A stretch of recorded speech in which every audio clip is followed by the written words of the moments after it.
지금 팔레스타인 땅에 일어나고 있는 끔찍한 전쟁에 대해서 여러분들은 계속 듣고 계실 겁니다. 이렇게 비참하고 참담하고 슬픈 일이 왜 일어나야 하는지 모르겠습니다. 결국 희생당하고 고통받는 사람들은 연약한 시민들 아닙니까? 도대체 왜 이러한 끔찍한 전쟁이 끊이지 않고 일어나야 하는 걸까요? 더군다나 이 두 나라는 종교적인 믿음이 아주 굳건한 나라 아닙니까? 사실 그들이 믿는 그 신앙과 믿음에서는 전쟁보다는 평화와 사랑을, 그리고 연약한 약자들을 돌보는 일에 가치를 두고 있는 그러한 진리들이 있거든요. 그런 진리를 믿는 사람들 아닙니까? 어떻게 이런 끔찍한 일들을 서슴없이 자행을 하는지 잘 모르겠습니다. 인간사를 돌아보면, 아니 멀리 역사를 뒤질 필요도 없이 요즘 우리 귀에 들려오는 세상사에 대한 보도들을, 이 뉴스들을 보더라도 어떻게 사람이 저렇게 잔인할 수 있을까, 어떻게 저렇게 악할 수 있을까 싶을 만한 끔찍한 사건, 사고들이 계속 일어납니다. 그냥 아무 이유 없이 사람을 죽이고, 저 미국 같은 나라는 그냥 잊을만 하면 또 나오는 뉴스가 총기 난사 사건 아닙니까? 어쩌면 우리는 크고 작은 악에 둘러싸여 살고 있는지 모릅니다. 내가 그 악에 직면하지 못했다고 해서 우리가 그 악을 무시할 수는 없는 것 같습니다. 그래서 주님은 악에서 구원하여 달라고 하는 기도를 하라고 말씀하셨는지 몰라요. 사탄이 악의 축으로 존재하고 있는 한, 그리고 인간의 죄성이 변함이 없는 한, 우리 그리스도인들의 이 세상살이는 분명히 악과의 전쟁, 불가피하게 치루어야 될 삶이 아닌가 싶습니다. 그런 우리를 향해서 성경은 이 죄에 대해서 무시하지 말고 진지하게 죄악을 다루어야 한다고 말씀하시는 것 같아요. 얼마나 우리가 적극적으로 죄를 다루어야 하냐면, 예수님은 아주 충격적이고 되게 특별한 그러한 방법으로 악을 대적하라고 말씀을 하고 계십니다. 원수를 사랑해라. 너희를 미워하는 자에게 선을 베풀라.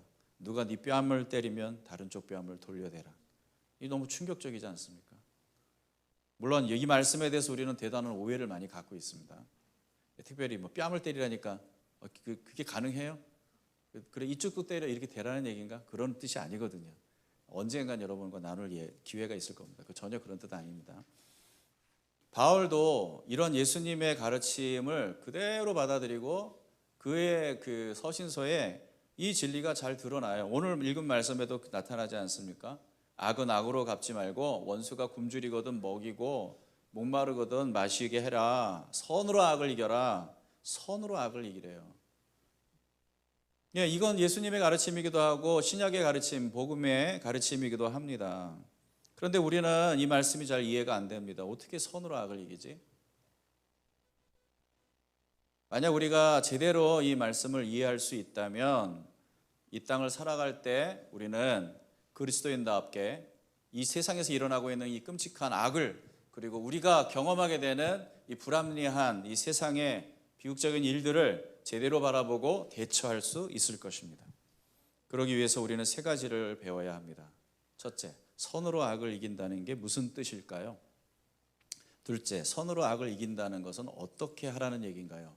방법이 뭐예요? 셋째, 선으로 악을 이겨야 하는 이유가 뭐예요? 첫째, 선으로 악을 이긴다는 말은 어떤 의미입니까? 21절을 보니까 악에게 뭐 하지 말고? 지지 말고 선으로 악을 이기라 그랬죠. 악에게 지지 말라는 말은 이거 엄청나게 적극적이고 공격적인 표현입니다. 우리는 이렇게 표현하면 그러니까 이 악에 대해서 우리가 좀 더 소극적이고 수동적인 태도를 취해야 되는 거 아닌가 하지만 절대 그런 의미가 아닙니다. 지지 말라는 말은 절대 패배하면 안 된다라는 뜻이거든요. 패배를 용납하지 마라. 그러면은 악에게 지지 말라는 말은, 그럼 지는 것은 우리가 피해야 될 일인데, 그럼 진다는 게 뭐예요? 악에게 진다는 건 뭘까? 어떻게 하면 우리가 악에게 지나? 그냥 우리에게 가해지는 모든 악한 행동들에 대해서 우리가 당하고 있는 것을 얘기하는가요? 아니요. 이 본문을 한번 살펴보면 알 수 있지만 악에게 진다는 뜻은 보복하지 말라는 뜻이에요. 악을 악으로 갚지 말라는 뜻이에요. 악을 악으로 갚는 것은 악에게 지는 것이다. 오히려 선으로 악을 이겨야 이기는 것이다. 이걸 얘기하고 있어요. 오늘 본문이. 우리가 악으로 악을 갚지 말아야 될 이유가 있습니다. 왜냐하면 악으로 악을 갚는 순간 궁극적으로 우리는 악에게 우리 자신을 내어주는 꼴이 돼요. 악이 일으키는 소용돌이에 함께 빨려 들어가서 그 일부가 되어버리는 그리고 그것에 조종당하는 그런 문제가 생기는 거예요. 되게 사람들은 악한 일을 당하면 반사적으로 분노하거나 자기도 그에 상응하는 대가를 상대방에게 집을 돌려주려고 하는 경향이 있어요. 그것이 바로 악이 우리를 바라는 바고, 악이 이 세상에서 힘을 얻어서 우리를 그리고 세상을 지배하는 방법입니다. 성경은 말합니다. 악은 악을 불러일으키고 너를 지배하려고 할 텐데, 너가 진짜 악을 물리치고 싶다면 그 영향력 아래 들어가서 싸울 수는 없다. 벗어나서 악을 깨트리는 다른 방법을 찾아야 한다. 그게 뭐예요? 선으로 악을 대응하는 방법이죠. 선으로 악을 대응한다는 말은 여러분, 악에게 되게 우리가 소극적으로 수동적으로 대처하라는 말이 절대 아닙니다. 그거는 훨씬 더 큰 힘이 필요해요. 그렇지 않아요? 여러분, 지금 상대방이 나를 비난하고 막 나에게 막 함부로 하고 내게 상처를 주는데 그 사람을 선으로 대적하려고 하면은 여러분 엄청난 힘이 필요한 거예요. 그건 여러분이 갖고 있지 않아요. 적극적으로 더 큰 힘으로 그 문제, 그 악을 대처해야 된다는 거죠. 근데 여기서 우리가 알아야 될 건 뭐냐면, 과연 선이 악과 맞서 싸울 수 있는 효과적인 수단이 되느냐에 대한 믿음이 있냐, 확신이 있냐 이거지. 여러분은 그게 최선의 방법이라고 생각을 합니까? 선이 악을 이길 수 있는 최선의 방법이다 이렇게 생각합니까? 쉽지 않죠? 하나님은 그렇게 생각하세요. 하나님은 그렇게 생각하세요. 세상은 폭력과 강제가 힘이라고 생각하죠. 더 강한 사람이, 더 힘이 센 사람이, 지위가 높은 사람이, 재력을 갖고 있는 사람이, 그 사람이 더 훨씬 더 힘을 가지고 행사할 수 있다고 생각하죠. 선함이 강력한 힘이라고 생각하는 것은 아마 이 세상에는 어떤 사람도 없을 거예요. 예수 믿는 사람만 그 생각을 할 수가 있는데, 그 근거가 하나님이에요. 하나님이 그렇게 생각하시기 때문에 그래요. 만약에 하나님이 물리적인 힘이, 그리고 하나님이 행사할 수 있는 그 강함이 힘이라고 생각한다면, 만약에 그 힘을 가지고 우리를 구원할 수 있다고 생각한다면 이런 식으로 안 해요. 십자가 안 지세요. 어떻게 하시겠어요? 어떻게 하시겠어요? 제가 늘 얘기하지만 제가 항상 그래요. 이렇게만 해주시면 정말 한국 교회 회복되는 건 시간 문제다. 그리스도인들이 밤마다 꿈을 꾸는 거야. 하나님이 나타나셔가지고 너 그따구로 신앙생활 할래? 너 천국 못 간다. 이렇게만 얘기해 주시면, 밤마다 한 일주일만, 뭐 더도 말고 딱 일주일만 딱 나타나 주시면 그럼 끝나요. 그러면은 다 헌신하고 있고 희생하게 돼 있고 다 돼 있어요. 예수 믿는 것도 간단해요. 너 그러다 지옥 간다. 막 지옥 막 보여주는 거야. 막 환상으로 막 보여주는 거야. 이게 지옥이란다 이러면서 한번 투어를 시켜주는 거지. 그러면 예수 안 믿을 사람이 어디 있냐고. 무서워서 예수 믿는다고, 두려워서 예수 믿는다고. 그런데 하나님은 그 방법을 쓰지 않아요. 왜냐하면 그건 우리를 죽음에서 건져내는, 죄에서 건져내는 능력이 아니거든. 결코 그런 방식으로 사람을 구원할 수 없다는 걸 하나님은 아세요. 그래서 하나님은 복음이라는 방법, 하나님이 행하실 가장 선한 일을 통해서 우리를 구원하기로 결정하셨어요. 그래서 우리가 복음을 부끄러워하지 않는 이유는 이 복음은 모든 믿는 자에게 구원을 주시는 하나님의 능력이 됨이라 그랬습니다. 능력이, 사랑이 능력이에요. 인내가 능력이에요. 용서가 능력이에요. 용납이 능력이에요. 여러분, 다시 말해서 선함이 능력이라는 말이죠.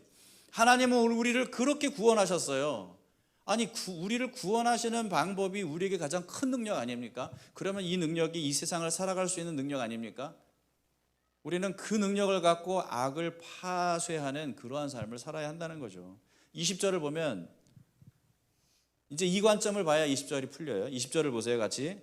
내 원수가 줄이거든 먹을 것을 주고 그가 목말라 가실 것을 주어라. 그렇게 하는 것은 내가 그의 머리 위에다 숯불을 쌓는 셈이 될 것이다 하였습니다. 이 무슨 말이에요 도대체? 내가 원수에게 먹을 걸 주고 마실 걸 마시게 해주면 그 머리에 숯을 쌓는 거래요. 이게 무슨 말이지? 여러분, 누군가의 머리에 불타는 숯을 쌓는다는 표현은 경각심을 불러일으킨다는 얘기예요. 그 사람을 일깨운다는 얘기예요. 일깨운다는 얘기예요. 근데 생각해 보세요. 어떻게 원수에게 먹을 걸 주고 마실 걸 마시게 하겠어요? 세상은 반대로 하잖아요. 원수가 굶어 죽기를 바라고 원수가 목말라서 고통받기를 원하잖아요. 물론 그렇게 하면 내가 싫어하는 사람을 대적하는 방법일 수는 있으나, 잘 들어보세요. 악을 대적하는 방법일 수는 없어요. 내가 미워하는 사람을 고통스럽게 할 수 있는 방법은 되지만 악을 깨트릴 수 있는 방법은 절대 아닙니다. 도리어 우리가 그렇게 악으로 악을 갚으면 원수에게 있던 악이 이젠 우리 안에도 있게 되는 문제가 생겨요. 그래서 악에 대한 이 기독교의 독특한 가치관은 중요합니다. 악과 악한 사람을 구별하라는 거예요. 이게 기독교의 악에 대한 관점입니다. 악과 악한 사람을 구별할 수 있겠어요? 그놈이 악한 놈이고 악이지, 그렇게 생각 안 합니까? 아니요, 이걸 구별해야 된다고요. 여러분, 코로나 걸린 사람하고 코로나는 같지 않아요. 우리는 코로나를 물리쳐야지 코로나 걸린 사람을 물리치는 게 아니잖아요. 성경은 악을 그렇게 보고 있어요. 그래서 원수에게 선대를 하면 어떤 일이 일어나냐면 그 사람의 머리에 숯을 쌓아 올리는 일이 돼요. 왜냐하면 그 사람이 자기가 어떤 처지인지를 깨달을 수 있는 기회를 주는 거예요. 그게 자기가 얼마나 악한 상태에 있는지, 악에 지배받고 있는지를 깨달을 수 있는 그 순간은 언제 와요? 내가 그 사람을 악으로 응징할 때가 아니라 내가 선으로 그 사람을 응징할 때, 선으로 그 사람이 하는 방법과 전혀 다른 방식으로, 전혀 다른 힘으로 그 사람을 대할 때, 그때 악이 힘을 잃게 되는 거예요. 이런 경험이 있을 것 같아요, 여러분. 운전을 하시는 분들은 아마 다 경험하실 텐데, 운전하다 보면 앞에 얌생이처럼 끼어드는 사람이 있죠. 그것도 나는 여기 이쪽 우회전하려고 엄청나게 줄 서서 한참 그냥 이렇게 천천히 가서 이제 다 왔는데 이게 깜빡이고 싹 들어간단 말이야. 얼마나 열받아. 난 이 시간에 기다린 시간이 뭐가 되는 거예요, 그러면은 여러분 어떻게 하세요? 빵 하죠. 그 빵의 의미가 뭐예요? 야, 이 자식아. 이 염치도 없는 놈아, 이거잖아요. 이 빵에 많은 의미가 있거든요. 그런데 조금 가다가 보면은 여러분이 끼어들어야 될 때가 생겨요. 그렇죠? 여러분도 끼어들어야 되거든.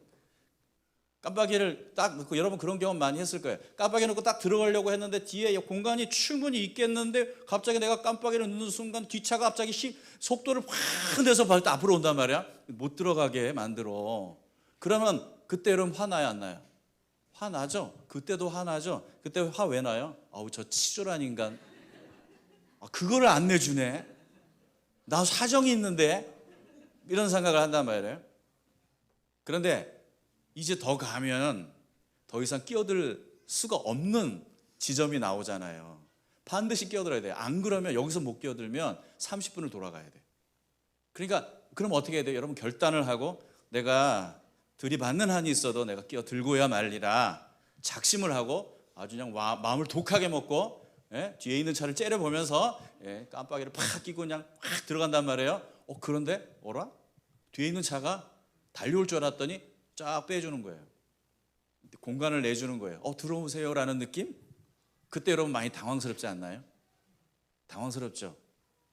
그때 어떤 일이 일어나는 줄 아세요? 여러분의 안에 있었던 그 분노가, 그 경계하는 마음이 갑자기 확 풀어지면서 녹아져요. 사라져요. 그리고는 마음에 감사하다라는 마음이 들어요. 너무 감사하다. 그리고는 이제 비상등 깜빡 고마워요, 감사해요, 사랑해요, 행복하세요. 뭐 그런 표현이잖아요, 그게. 그런 거잖아요. 그럴 때 이제 무슨 생각을 하는 줄 아세요? 내가 저 사람 혹시 교회 다니나? 이런 생각을 한다고. 지도 교회 다니면서 그런 생각을 한다고. 여러분, 선이 악을 이긴다라는 말을 우리가 조금 느낄 수 있는 하나의 예예요. 로마가 복음으로 정복되었던 이유는 그리스도인들이 총과 칼 대신에, 그때는 총은 없었죠, 칼과 창 대신에 선함으로 로마 정부와 맞섰기 때문이에요. 선함이 능력이라는 것을 우리는 이미 알고 있어요. 기독교의 역사 속에서 우리는 그걸 경험하고 체득했어요. 근데 우리가 오늘은 잊어버린 것 같아요. 지금은 우리가 이 사실을 잊어버린 것 같아요. 그래서 세상과 똑같은 방식으로 대응하고 살아가고 있는 게 아닌가. 여러분, 악의 공격에 대해서 최선의 방어는요, 악으로 갚지 않는 거예요. 악의 공격에 대해서 최선의 반격은 악을 선으로 갚는 거예요. 그럼 악은 더 이상 내 삶의 영역에 침투할 수 없어요. 내가 자리를 내주지 않아요. 나는 선으로 무장을 할 거예요. 이게 바로 선으로 악을 이긴다는 말의 의미일 겁니다. 그렇게 함으로 해서 누군가가 악 가운데 사로잡혀 있는 사람에게 자신의 처지를 깨닫고 돌이킬 수 있는 기회를 줄 수도 있어요. 뭐 그 사람이 깨닫지 못할 수도 있겠지만, 그러나 그리스도인들은 그렇게 악을 선으로 대치하면서 싸우면서 살아가야 된다는 거죠. 두 번째로, 선으로 악을 이긴다는 것이 그런 거라면 도대체 어떤 방법으로 우리는 선으로 악을 이길 수 있을까요? 한 세 가지를 얘기해 볼게요. 첫째는 분별하라는 거예요. 아까 얘기했죠? 우리의 주적은 사람이 아니에요. 악입니다. 이걸 여러분이 명심하셔야 돼요. 여러분이 뉴스를 보더라도, 뭐 무슨 사건 사고를 보더라도, 전쟁을 보더라도, 여러분은 그런 지금 한 지도자의 문제가 아니라, 그 일을 결정한 지도자의 문제가 아니라, 그 이면에 숨어 있는 그 악이 뭐냐, 그 절대 악의 실체가 뭐냐. 그게 뭐 여러 가지일 수 있어요. 뭐 폭력일 수도 있고, 미움일 수도 있고, 뭐 어떤 집단 이기주의일 수도 있고, 거짓일 수도 있고, 뭐 음욕일 수도 있고, 여러 가지 그 보이지 않는 인간을 사로잡고 있는 악이 결국은 그러한 결과들을 만들어내는 거잖아요. 우리 그 풍삼추에서 배웠잖아요. 뿌리가 뭐냐? 악의 뿌리가 뭐냐? 그 뿌리로부터 열매가 나오는 거잖아요. 그걸 볼 수 있어야 되는 거예요. 사실 우리가 미워해야 될 것은 악입니다. 악에 감염된 존재들은 치료가 필요한 거고요. 이스라엘과 지금 하마스가 싸움을 벌이고 있는데, 저는 보세요. 여러분, 이 상황 속에서 지금 어떠한 것이 강해지고 세력을 얻고 있는지, 어떠한 정서가, 어떠한 악의 기운이, 어떠한 악의 역사가 더 지금 이 세계 가운데 힘을 얻고 있는지를 보셔야 돼요. 그리고 기도해야 돼요. 여러분이 정말 그런 걸 보면서 아우 나쁜 놈, 저 사람이 문제야, 저 인간이 죽어야 돼, 이렇게 얘기할 게 아니라, 여러분 그게 어떠한 죄악이든지 간에요, 여러분 그 가능성은 우리 안에도 있어요. 그걸 여러분 명심하셔야 돼요. 우리 안에도 있어요. 우리도 얼마든지 상황과 환경에 따라서 그런 악한 존재가 될 수 있는 그런 인간들이란 말이에요. 그것을 경계하셔야 돼요. 그리고는 깨닫고 분별해야 돼요. 분별할 뿐만 아니라 두 번째 뭐 해야 되냐면 미워해야 돼요. 로마서 12장 9절 우리가 읽지는 않았지만 거기 뭐라고 되어 있냐면, 사랑에는 거짓이 없어야 하고 악한 것을 우리는 미워해야 된다고 되어 있어요. 악한 것을 어떻게 해야 된다고요? 미워해야 돼. 그리고 선한 것을 굳게 잡아야 돼. 선한 것을 가지고 악과 싸우려고 하면, 선으로 악을 이기려고 하면 여러분은 악을 미워해야 된다고. 선으로 악을 이기라는 말은 절대 악을 부드럽게 받아들이라는 말이 아니에요. 부드럽게 대하라는 말이 절대 아니에요. 절대 아니에요. 오히려 우리는 선으로 악을 맞서야 되기 때문에 도리어 악에 대해서 더 강력하게 악을 미워하고 증오하고 악에 분노하는 마음을 가져야 돼요. 신기하죠? 이게 그래서 선으로 악을 이기라는 말이 그렇게 여러분 우리가 생각했던 그런 개념이 절대 아니라는 거지. 예수님이 그걸 잘 보여주는데, 예수님이 화 내세요 안 내세요? 성경을 보니까 화 많이 내세요. 화가 많으신 분이야 예수님. 네? 나사로의 무덤에서 막 울분을 토하잖아요. 울면서 화를 내시잖아요. 죽음에 대해서. 내 사랑하는 자들을 사로잡은 그 죽음에 대해서, 그 죽음의 근원적인 원인이 죄잖아. 또 어느 때는 제자들에게 엄청나게 화를 내요. 말도 한번 잘못했다가 베드로는 사탄이라는 말까지 들었어요. 왜 화를 내셔? 성전에 그 불결함을 보시면서 성전에서 이 환전하는 인간들을 다 내치시잖아요. 막 그냥 막 채찍을 만들어가지고 막 그냥 두들겨 패가지고 내쳤다고. 왜 이렇게 화가 많으실까? 왜 그런 줄 아세요? 선하시기 때문에 그래요. 하나님은 선하시기 때문에, 예수님은 선하시기 때문에 악에 분노하시는 거예요. 선은 악을 미워합니다. 우리가 하나님의 자녀라면 우리 또한 선함 가운데서 악을 미워하고 분노해야 될 이유가 있어요. 우리 안에. 그래야 돼요. 여러분 생각해 보세요. 진정한 사랑, 진정한 선함은요, 분노를 수반할 수밖에 없어. 이 세상에선 반드시 그래. 왜 그런지 아세요? 사랑하는 자녀가 여러분 마약을 손에 들고 있는 모습을 여러분이 봤어. 어떻게 하시겠어요? 어떻게 했어요? 온유한 미소를 지면서 그거 내려놔 지지, 나쁜 거야 아니야 이렇게 하시겠어요?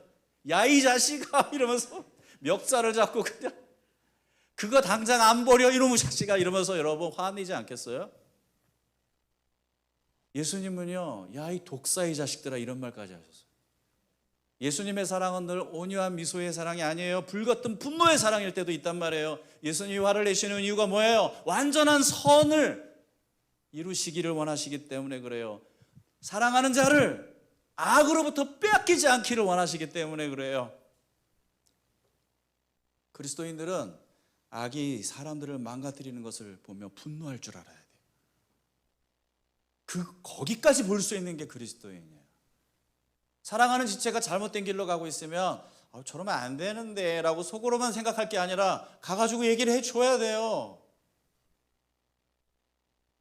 집사님, 그건 아니지 않습니까? 하나님이 안 기뻐하실 것 같은데요. 얘기할 수 있어야 돼요. 근데 얘기 안 하잖아요. 왠지 아세요? 덜 사랑하니까. 근데 괜히 그 얘기해가지고 또 관계 이상해지고, 나 그거 싫은데, 내 불편한 거 싫은데, 그거잖아요.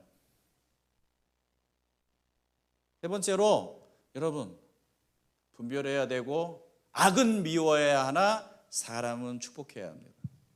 이게 오늘 성경이 말하는 주제. 14절을 보세요. 뭐라고 되어 있습니까? 시작. 여러분을 박해하는 사람은 어떻게 하라고요?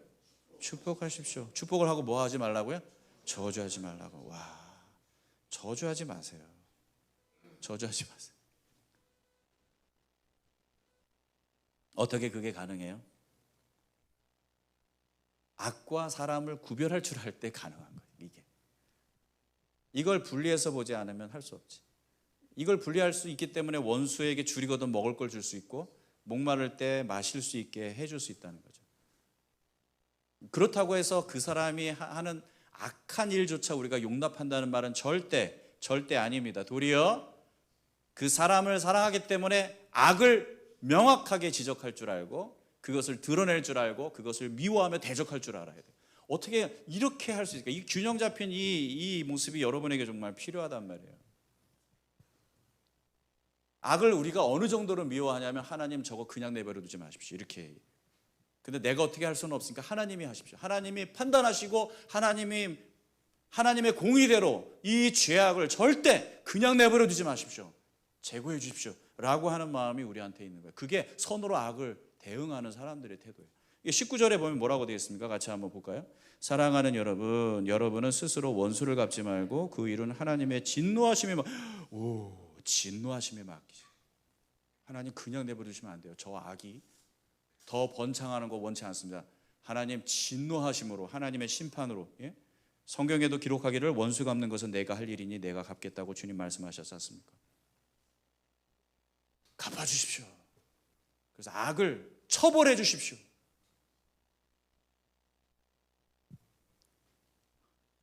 어떻게 그게 가능할까요? 이 사람을 선대하면서 사람은 우리가 불쌍히 여기고 이 사람을 축복하면서 어떻게 이 사람이 저지르는 악을 하나님 심판해 주십시오. 그냥 내주시면 안 됩니다. 이거 그냥 없애버려. 이거 어떻게 이게 가능할까? 이게 가장 잘 드러난 한 사람의 인물을, 한 사람의 사건을 얘기하라면 그게 다윗이에요. 사무엘상 24장을 보면은 그 사울 왕이 다윗을 너무 질투한 나머지 다윗을 죽이려고 했잖아요. 그러니까 계속 도망 다녔고요, 다윗은. 근데 도망 다니다가 이제 광야에서 이제 한 굴에 숨어 있는데, 이 다윗을 잡으러 다니다가 사울이 거기 굴 안에 다윗인지도 모르고 굴로 들어갔어. 그때 이거 부하들은 하나님이 왕에게, 당신에게 이 원수 갚을 기회를 주신 겁니다. 당장 죽여버리죠. 아니, 그럴 수 없다. 그 하나님이 원하는 일이 아니다. 하나님이 기름 부어서 세운 왕을 내 손으로 치는 것은 그 하나님이 원하는 일이 아니야. 그건 범죄다, 죄다. 나는 악을 악으로 갚지 않겠다, 그렇게 얘기하거든요. 그게 다윗의 태도예요. 이게 2번이나 있었어. 이런 기회가 2번이나 있었어. 그런데도 그렇게 안 했어요. 손을 안 댔어요. 그리고는 살짝 그 사울 왕의 그 옷자락만 살짝 베고 나서 그걸 가지고 나중에 멀리 떨어져서 외쳐서 얘기하는 거예요. 뭐라고 얘기하냐면, 읽어볼까요? 이 사무엘상 24장 11, 12절인데 한번 읽어보세요. 시작. 아버지, 지금 내가 들고 있는 임금님의 겉옷자락을 보십시오. 내가 이 겉옷자락만 자르고 임금님께 손을 대지 않았습니다. 이것을 보시면 나의 손에 악이나 죄가 없으며 하나님께 반역하거나 잘못한 일이 없다는 것도 아실 것입니다. 그런데 임금님은 나를 죽이려고 찾아다니십니다. 이제는 주님께서 나와 임금님 사이에서 재판관이 되시고 나의 억울한 것을 주님께서 직접 풀어주시기를 바라겠습니다. 나의 손으로 직접 임금님께 해를 끼치지 않겠습니다. 와, 이게 딱 그 얘기잖아요. 지금 사울을 뭐라고 불러요? 아버지라고 부르잖아요. 아버지. 그러니까 인간적으로는 정말 존경하고 정말 사랑하고 긍휼히 여기지만 당신이 한 짓은 정말 잘못된 거라는 얘기를 아주 명백하게 얘기하잖아요. 그리고는 이 부분에 있어서는 하나님이 재판관이 되어 주실 거다. 그리고는 이 문제를 직접 풀어주시고 선악간에 하나님 판단해 주시기를 원하신다라는 이게 바로 악을 미워하고 사람을 축복하는 태도예요. 이것이 우리가 악한 자를 축복하는 방법이죠. 여러분, 그렇게 우리에게 때로는 빌런이 나타날 때가 있잖아요. 인생의 빌런들, 그렇죠? 직장에도 나타나고, 예? 또 뭐 교회에도 가끔 나타나고 있으면 안 되지만, 그리고 우리가 가족들 중에도 있고 막 그러잖아요. 내 삶에 아무런 도움이 안 되고 나에게 고통만 주는 사람, 그런 사람을 바라볼 때 여러분은 진짜 그리스도인이라면 이 두 가지의 관점으로 그 사람을 바라볼 수 있어야 돼요. 그래야 우리가 제대로 악을 맞서 싸울 수가 있는 거예요. 안 그러면 휘둘려요. 미움에 사로잡혀요. 나중에 보면은 그 인간을 생각만 할 때마다 내 안에 막 미움이 불타올라. 같이 타 죽는 거예요, 그러면. 자, 그렇게 하려면 또 하나 마지막으로 여러분이 해야 될 게 있어요. 뭐냐? 준비해야 됩니다. 이 영적 전쟁을 준비해야 됩니다. 악은 누구를 통해서도 올 수 있어요. 막 원수들에게 막 철천지 원수가 나에게 악의를 갖고 막 달려오는 게 아니에요. 여러분, 그 코로나 겪어봐서 알겠지만 나도 남편이 옮겨가지고 내가 걸렸잖아. 아이가 옮겨와서 날 걸렸잖아. 원치 않게 가족들이 가져다 주는 가족들에 의해서 내 안에 그들이 세상에서 묻어갖고 온 악함이 내 안에 더 큰 불을 지를 때가 있어. 그렇죠? 남편이 밖에서 가지고 들어온 분노가 아내와 자녀들에게 불안과 두려움을 가져올 때가 있어요. 아내의 짜증이 남편의 마음에 화를 돋굴 때도 있고요. 그럴 때 여러분 정말 정신 차리고 들으세요. 여러분, 제발 집에서 절대로 서로 맞불 놓지 마십시다. 집 다 타요. 불은 불로 끄는 게 아니라고. 근데 왜 그렇게 하는지 우리는 모르겠어. 그지? 희한하잖아요. 소화기로 끄는 거예요. 불은 물로 끄는 거라고. 악과 선은 상극이라서 한쪽이 화를 내면 한쪽은 침착하게 인내와 겸손으로 대응해야 돼요. 그럼 화를 낸 쪽이 힘을 잃게 돼 있거든요. 아니요, 계속 성질 내던데요. 괜찮아요. 왜냐하면 나는 지킬 수 있어요. 그가 내뿜는 그 불에 내가 타지는 않을 수 있어요. 나는 일관성 있게 선함으로 나를 무장하고 너를 대할 거예요. 그러면은 그가 뿜어내는 화력이 절대 내 안으로 들어오지 못한다고. 그러나 보세요, 우리는 그렇게 안 해요. 조금 그 사람이 승질내면은 우리도 똑같이 한단 말이에요. 그렇죠? 짜증내면 짜증내고, 인상 쓰고 싶으면 나도 인상 쓰고 있고. 그렇게 하는 게 우리의 본능이라고. 악을 악으로 갚아서. 그래서 좋은 게 뭐야? 그래서 나아지는 게 뭐야? 없어요. 오히려 우리 안에 악을 악으로 갚아서 함께 협력하여 악을 더 풍성하게 누리게 되겠지. 더 불행해지겠지. 더 마음이 상하겠지. 더 상처 입겠지. 그때 우리가 할 일은 남편을 대적하는 게 아니라 남편 안에 있는 악을 대적해야 되는 거예요. 근데 그 악은 어떤 식으로 상쇄시킬 수 있어요? 깨트릴 수 있어요? 선으로. 먼저 알아차린 사람이 선으로 대항하면 돼. 남편을 많이 먹이세요. 승질 내고 있으면 많이 먹이세요. 잘 먹이고 잘 마시우고 그렇게 함으로 남편의 머리에 숯불을 올려놓으세요. 그게 우리가 할 일이에요. 그러려면 아마 이건 자극과 반응 사이에 생각할 수 있는 시간이 없을 거야. 우리들은 훈련이 안 되는 사람들은 자극이 오면 무조건 반사가 일어나거든. 그게 가능하려면 여러분 평상시에 훈련하고 있어야 돼요. 선한 삶, 선한 사고, 삶 속에서 선을 추구하는 훈련을 하고 있어야 돼. 17절을 보세요. 뭐라고 되어 있습니까? 같이 보세요. 시작. 아무에게나 악을 악으로 갚지 말고 모든 사람이 선하다고 생각하는 일을 하려고 애쓰십시오. 여러분, 선하다고 생각하는 일을 하는 건 애쓰는 일이에요. 근데 그거를 평상시에 해야 돼. 모든 사람들이 생각할 때 이건 선한 일이다 생각되는 게 뭘까? 그걸 여러분이 생각하고 그 선함을 추구해야 돼요. 그래야지 유사시에 선을 사용할 수밖에 없을 때 그걸 즉각적으로 꺼낼 수 있단 말이에요. 그 내공이 있어야 돼.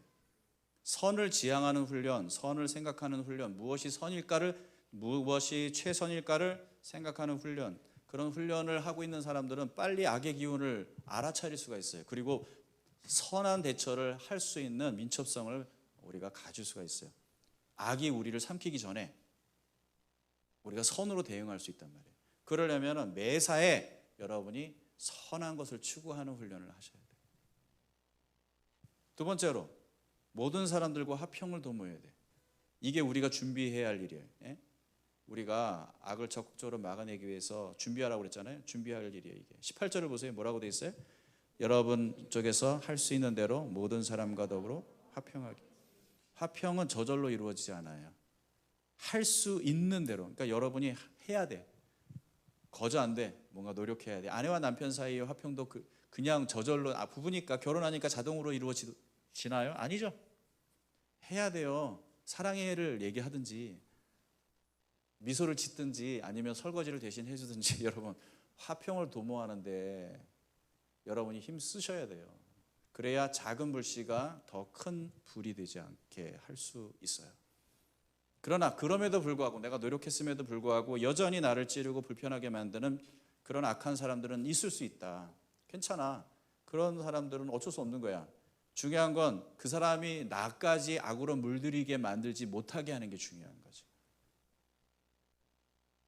최선을 다해서 우리는 준비하고 있어야 돼요. 그런 영적인 싸움은 언제든지 일어날 수 있어요. 믿었던 사람들이 갑자기 느닷없이 내 안에 그런 악함을 불러일으키게 만들 수도 있어. 준비하고 계셔야 돼요. 그런 의미에서 아내와 남편의 관계 속에서 우리는 많은 훈련들을 할 수 있어요. 가장 가까운 사람이기 때문에 또 우리에게 또 뜻밖의 그런 영적인 위기를 또 가져다 줄 수 있는 사람이거든요. 조심하셔야 돼요. 사랑하지만 조심하셔야 돼요. 사람은 미워하지 마세요. 근데 그것도 연약한 인간이라 얼마든지 또 악에 노출될 수 있으니까 그럴 때 우리가 도와줘야 돼요. 숯불을 늘 준비하세요. 세 번째, 선으로 악을 이겨야 하는 이유가 뭐예요? 선으로 악을 이겨야 하는 이유가 뭘까? 사실 우리가 읽은 이 말씀에 큰 전제가 되는 말씀이 로마서 12장 1절이에요. 12장 1절이 전제가 될 때 이 모든 일들이 가능하다는 것이죠. 이게 로마서 12장의 구조인데 1절을 한번 읽어볼까요? 같이 시작. 형제자매 여러분, 그러므로 나는 하나님의 자비하심을 힘입어 여러분에게 권합니다. 여러분의 몸을 하나님께서 기뻐하실 거룩한 산 제물로 드리십시오. 이것이 여러분이 드릴 합당한 예배입니다. 하나님의 자비하심을 힘입어. 하나님의 자비하심. 이거는요, 로마서 12장은요, 앞에 있는 내용들을 그러므로 그러니까 하나님의 그 놀라운 은혜와 사랑과 그 복음, 이 모든 것들을 다 우리가 품고 하나님의 자비하심을 얘기하려면 그게 뭐예요? 그게 십자가의 사랑이잖아요. 우리를 향한 하나님의 그 자비하심. 그 자비하심을 힘입어서 우리가 명합니다. 어떻게 살라고요? 당신의 삶을 거룩한 산 제사로 하나님께 드리십시오. 예, 이 십자가의 사랑을 생각할 때 우리는 악을 선으로 극복하는 삶을 시도해 볼 용기를 얻게 되고요. 충분한 동기를 갖게 돼요. 예수님의 십자가는요, 우리 죄악이 얼마나 심각한 문제인지를 너무 잘 보여줘요. 하나님이 얼마나 죄를 미워하시는지, 그 악을 제거하시기 위해서 얼마나 값비싼 대가를 지불하셨는지를 너무 잘 보여줘요. 그러니까 당신의 아들이 죽어서야만 우리에게서 드디어 그 죄를 떼낼 수가 있는 거였어. 그게 죄란 말이야. 얼마나 끔찍해. 징글징글해. 근데 우리가 그 복음을 아는 우리가 죄를 어떻게 가벼이 여길 수 있어요? 어떻게 세상에서 일어나고 있는 악한 일들에 분노하지 않을 수 있어요? 동시에 예수님이 그 십자가에서 죽으신 죽으심은 죄인을 향한 사랑이 얼마나 큰지를 또한 보여줘요. 여러분, 나무에 새로운 가지를 이렇게 접붙임할 때 어떻게 해요? 어떻게 해요? 해본 적 없지만 다 알잖아요. 나무에 상처를 내야 돼요. 나무를 쪼개야 된다고. 그리고는 그 상처 속에 새로 접붙일 가지를 받고 묶는단 말이에요. 상처가 없이는, 깨짐이 없이는 절대 새로운 생명이 우리 안에서 시작될 수가 없는 거지. 예수 그리스도의 그 찢겨지시고 상하심이 결국 우리를 새롭게 만들 수 있는 유일한 방법이었던 거예요.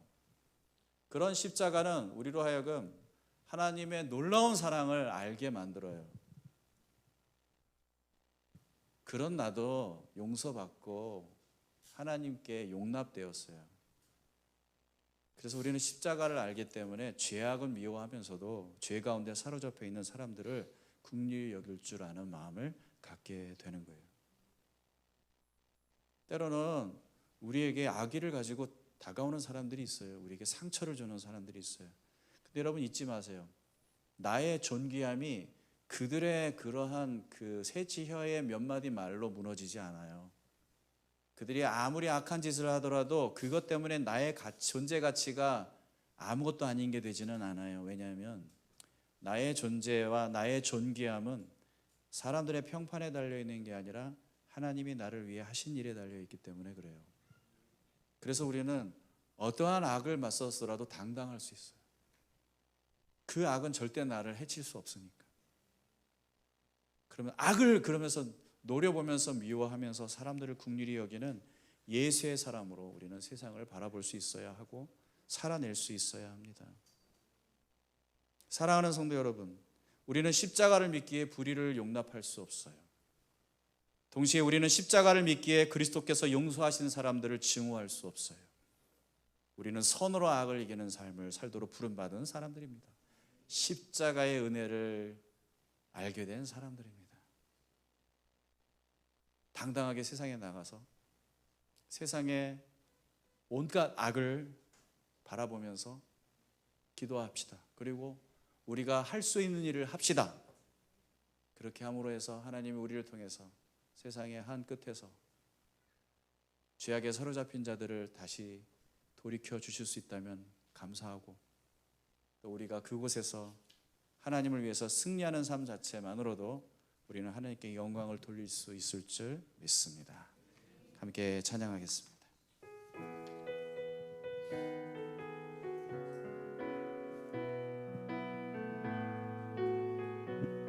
가사를 생각하면서 주 선한 능력으로 안으시네,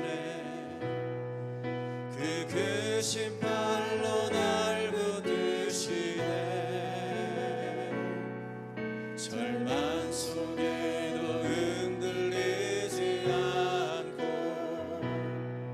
사랑하는 주 얼굴 구하니, 이전의 괴로움 날 애워싸고 고난의 길을 걷는다 해도 주님께 모두 맡긴 우리 영혼, 끝내 승리의 날을 맞으리. 아멘. 선한 능력으로 일어서리, 주만 의지하리. 믿음으로 그리고 내 안에 주 오실 그날 영광의 새 날을 맞이하리. 주님이 마신 고난의 승자를 우리도 감사하며 받으리. 주님의 남은 고난 채워가며 예수와 모든 위에 살리. 우리 한 번 더 고백하겠습니다. 주님이 마신 고난의 승자들 우리도 감사하며 받으리. 주님의 남은 고난 채워가며 예수와 복음 위에 살리라.